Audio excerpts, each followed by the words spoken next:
All right, listeners, I think you know that we are part of the Radiotopia network, which is basically a network built on the idea that you should support the most creative, independent audio makers around.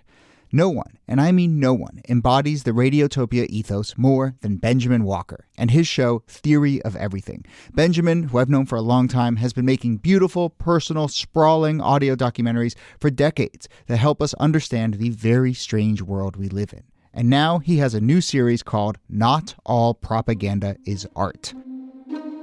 The new series goes back to the 1950s when Western security agencies like the CIA paid artists, writers, and intellectuals to fight the cultural Cold War. The CIA funds were free. I mean, no one was told what to say. Gloria Steinem, activist who sees the CIA as a sort of enlightened pal or rich uncle, there is another viewpoint. Look, if you're listening to this show, I know you like secret histories. I know you like a mix of culture and politics and shadowy figures. So what are you waiting for? Not All Propaganda is Art from Benjamin Walker. You can find it now wherever you listen or at theoryofeverythingpodcast.com. Hello and welcome to This Day in Esoteric Political History from Radiotopia. My name is Jody Avirgan. This day, late May, early summer, there's actually two date hooks here, or year hooks here, 13 years apart. Because late May 1833, that was the moment a Virginia tobacco farmer named John Randolph died, and in his will, Randolph had stated that the 383 people he'd held as slaves be freed.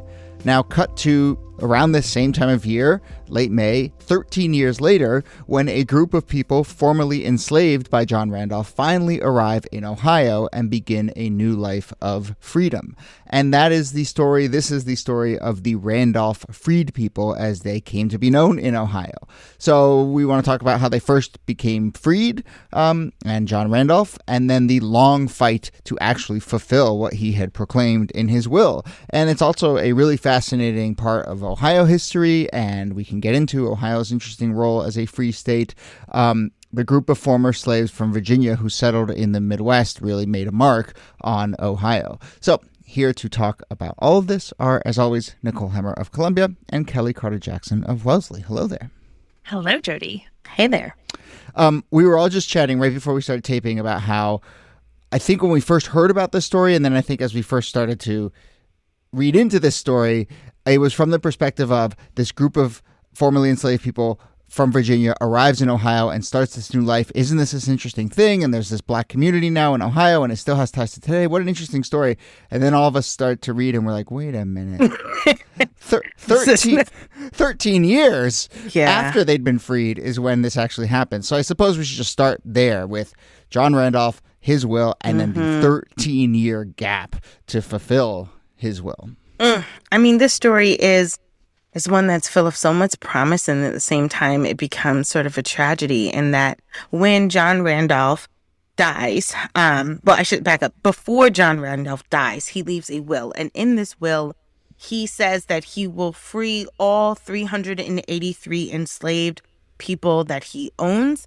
And not only will he free them, which is a big deal in and of itself, but he also says that he will provide $8,000 for the purchase of land in a free state, that he would also provide money for them to set up their farms, warm blankets for the winter, and new shoes. So this is like, I mean, if there was ever a moment of reparations, this is where the slaveholder says, okay, I'm actually going to try to put you on solid ground. And so when he passes away, his brother looks at this document, at this will, and is like, whoa, no, we cannot let all of these people go. And I think part of that is because enslaved people were worth so much money that essentially this is like the equivalent of a billionaire just giving away all of their, wealth and not giving it to their children, which was common practice. Most people willed their enslaved property to their children. And if we could talk for a second about John Randolph, I mean, here was somebody, he was a tobacco farmer, he was an enslaver, he was a senator, he was a minister to Russia. So he was this very powerful person. And he was also someone who very much opposed the expansion of slavery. He himself, as he's writing about how he is going to free all of the people that he's enslaved, he says, "I wish I'd never enslaved anyone to begin with," which I think begins to hint at the way that all of these good intentions are constantly being thwarted by other structures, right? He would love to free these enslaved people during his lifetime, but, they're his source of wealth. They're how his farm works. So he has to wait until he dies. And then, as we'll talk about, every single thing that happens afterward takes those good intentions and thwarts them. Mm-hmm. Yeah. Mm-hmm. Well, and that idea of intentions and sort of moral acts is swirling throughout all of this. I think Randolph himself I think you can tell that he understands that. I mean, we think of, abolition as a moral act.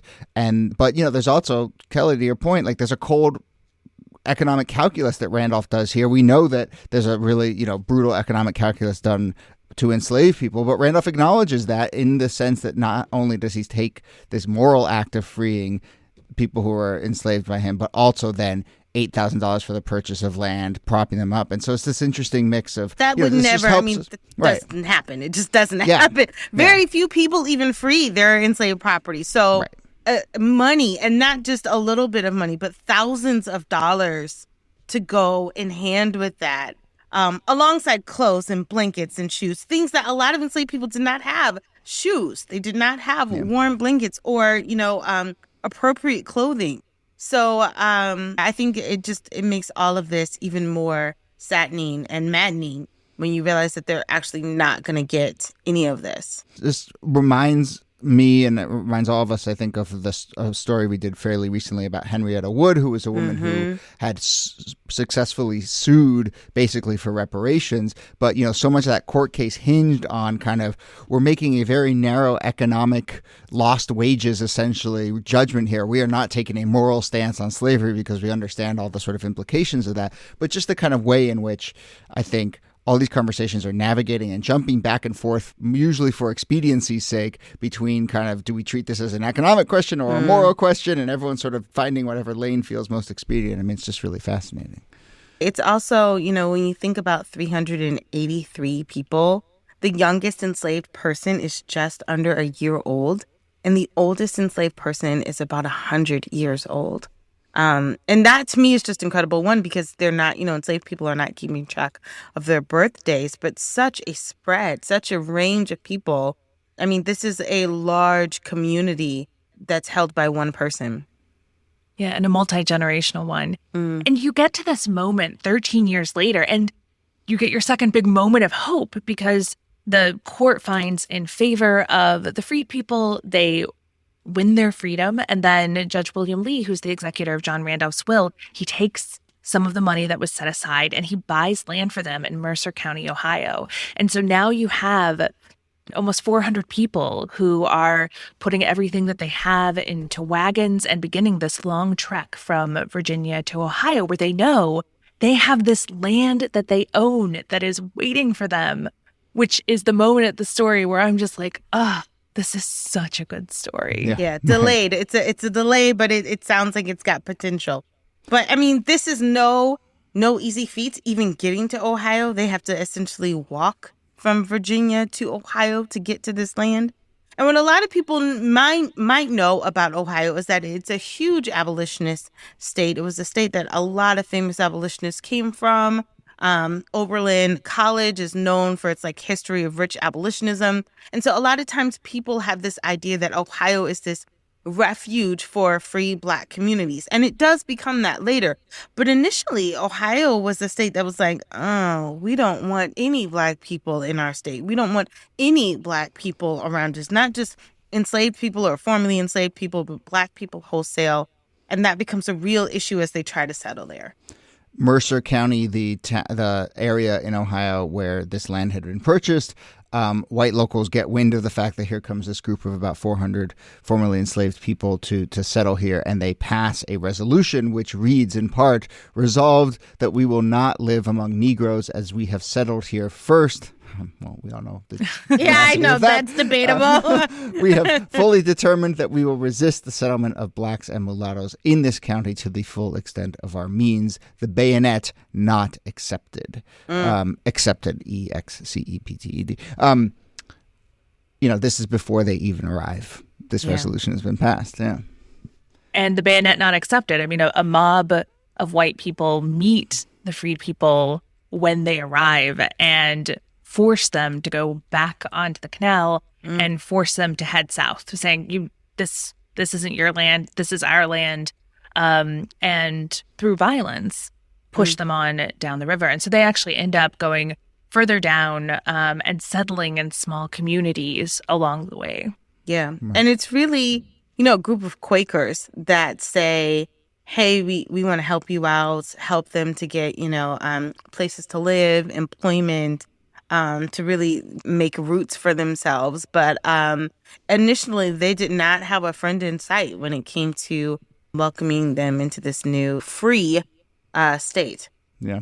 So I don't know my Ohio geography that well, but I'll read some names of towns in case people from this part of Ohio will recognize it. But, we're talking about Shelby and Miami County in Ohio. There's towns like Rumley and Rossville and Hanktown and Marshalltown, maybe Piqua and Sydney and Xenia. All of these are little communities that seem to have been founded in large part by what were referred to at the time as the Randolph Negroes, who settled and dispersed throughout this region.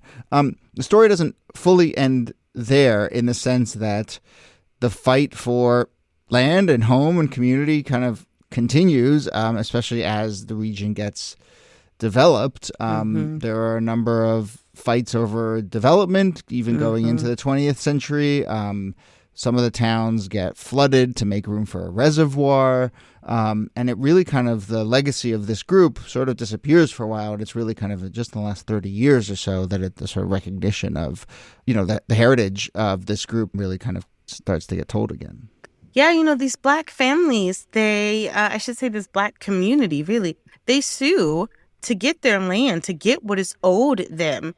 And the courts, after a long battle, the courts deny them. The courts basically say, well, you waited too long. Well, statute of limitations. Well, this is no longer within the realm of possibility for you. Or other people live here now, so that's not going to be possible. And they really don't ever get anything that was promised to them, legally promised to them through Randolph.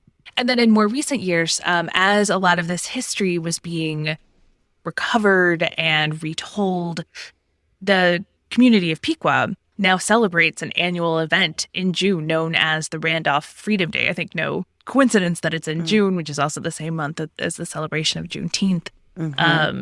And so there is this way of remembering a community that was functionally erased, not just from the historical record, but just physically erased from the landscape. It still to me is like a real rub because, we see this happen over and over again. It's like, we can't give you land, we can't give you money. Here's a plaque, or right. Here's a participation badge. Here's a holiday that very few people, I'm sure, will celebrate outside of that area. And so everything about that feels very hollow. Certainly for the descendants and certainly for those people who were promised and never saw that for themselves. And, not just a broken original promise, but obviously when we talk about stories like this, just the thought of the loss generationally now of wealth over time. I'm sure someone has calculated, what those $8,000 would mean and that land would mean now, however many generations later. There is one sort of very discrete generational tie, and actually one that sort of ties into actual power and possibly the chance to affect some change. But a descendant of a Randolph freed person was elected first the city commissioner and now the first black mayor of Piqua in 2020, a man by the name of Chris Lee. So there you go. There's your evidence that legacy continues. One other tidbit as we wrap up, we didn't mention it earlier, but one of the lawyers for this group that over those 13 years that eventually helped secure a victory of sorts was Francis Scott Key. Francis Scott Key. Which is also interesting because it's Francis Scott Key who writes the Star-Spangled Banner and also Francis Scott Key who has the lyrics in the Star-Spangled Banner about slaves that are running away and how that they should be seen as traitors for enslaved people who ran to the British side in order to gain freedom. Yeah. Interesting. And he was also a founder of the ACS, who we've done an episode about. So, yeah, there's lots of interesting ties there. All right. He's complicated. He's complicated, to say the least. All right. Well, we will leave it there. Nicole Hemmer, thanks to you. Thank you, Jody. And Kellie Carter-Jackson, host of Operdemics, thanks to you.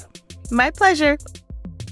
This Day in Esoteric Political History is a proud member of Radiotopia from PRX, a network of independent, listener-supported, artist-owned podcasts. We can only make the show with your support. If you want to support the show and the network, you can do it at thisdaypod.org. Also, on our website, you can sign up for our newsletter. You can also see transcripts of the show. Our researcher and producer is Jacob Feldman. Our producer is Brittany Brown. Kala Nakua helps with transcripts and the newsletter. Thanks to Julie Shapiro and Audrey Martovich, executive producers at Radiotopia. Thanks to the whole team at Radiotopia and PRX. If you have any questions or comments or ideas about the show, get in touch, thisdaypod@gmail.com, or find us on social media at thisdaypod. My name is Jody Avergan. Thanks again for listening, and we'll see you soon.